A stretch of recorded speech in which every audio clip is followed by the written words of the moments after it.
encore compris. J'ai dit, l'aide ne viendra pas de l'extérieur. Il faut se mettre ça dans la tête. C'est comme quelqu'un qui a son foyer conjugal à gérer et qui compte simplement sur l'aide du voisin pour nourrir sa famille. Ça, c'est manquement de conscience. Donc, nous disons et nous répétons, ça, c'est la première solution, c'est la monnaie unique africaine. Deuxièmement, avec l'argent qui est le nôtre, qui est garanti par nous. Oui. Parce que, rappelons-le rapidement, quand on parle du dollar américain, le dollar américain est garanti par 8200 tonnes d'or. Mais nous disons et nous répétons, ils peuvent aller le vérifier, tous les pays africains ont des stocks d'or, de diamants. Et un seul pays qu'on appelle l'Ouganda détient du seul 31 millions de tonnes d'or. Je reprends. L'Ouganda, ils peuvent vérifier au moment où nous parlons.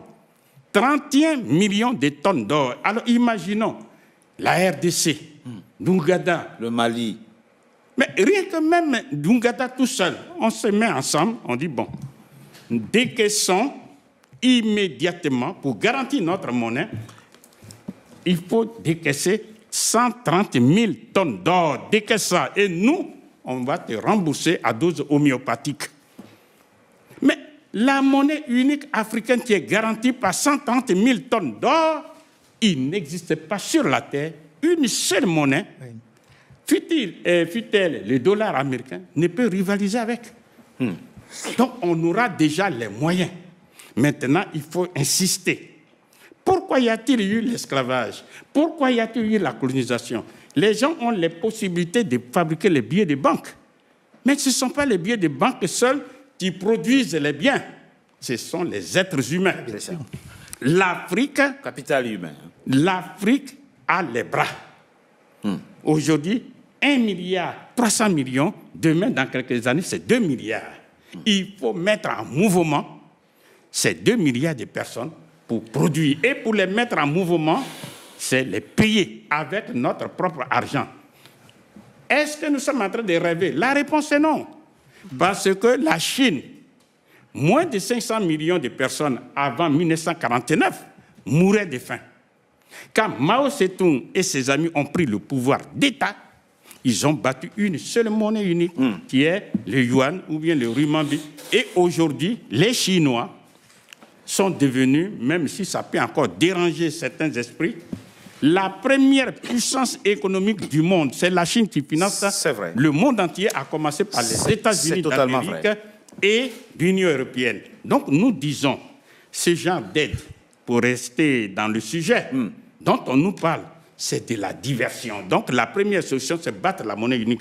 Deuxièmement, avec la monnaie unique africaine, nous allons industrialiser les économies africaines, c'est-à-dire transformer toutes les matières premières agricoles, minières, minérales et énergétiques en des produits finis qui génèrent de la richesse qu'on appelle les valeurs ajoutées, lesquelles valeurs ajoutées éliminent la pauvreté. C'est ce que font tous les pays dits développés. Il n'existe pas sur la Terre un seul pays développé qui ne soit pas industrialisé.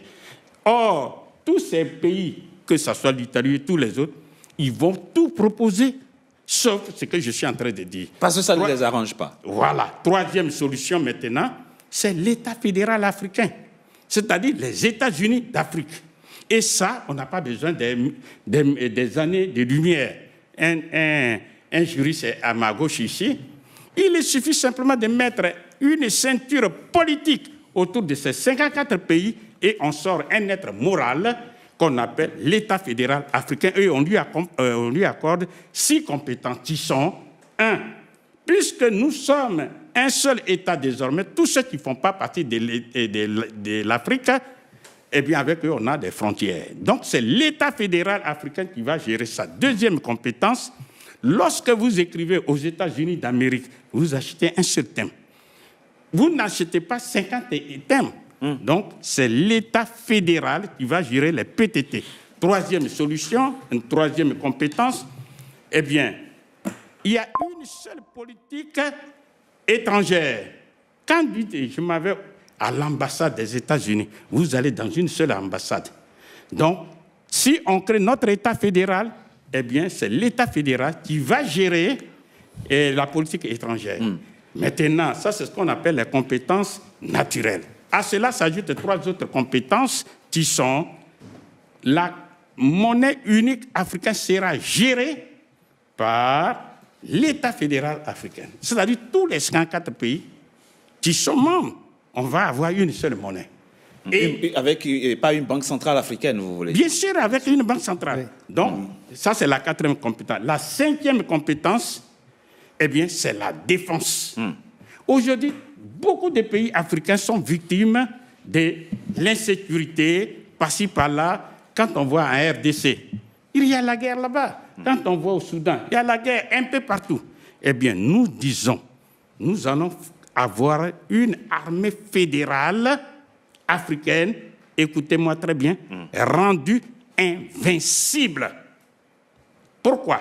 Parce que nous avons les moyens pour acheter des armes extrêmement puissantes dans tous les pays qui veulent commercer, qui veulent coopérer avec nous, c'est-à-dire, par exemple, que ce soit en Chine, que ce soit en Russie, que ce soit en Corée du Nord. C'est ici et maintenant, c'est possible au moment où la Russie est en conflit ouvert avec l'Occident. Pourquoi? Parce qu'il faut connaître la thèse. Il est hors de question de permettre aux Africains de s'armer. Parce qu'il ne faut pas armer un esclave. Parce que si l'esclave est armé, non seulement il ne va pas se soumettre, mais il peut même tuer le maître.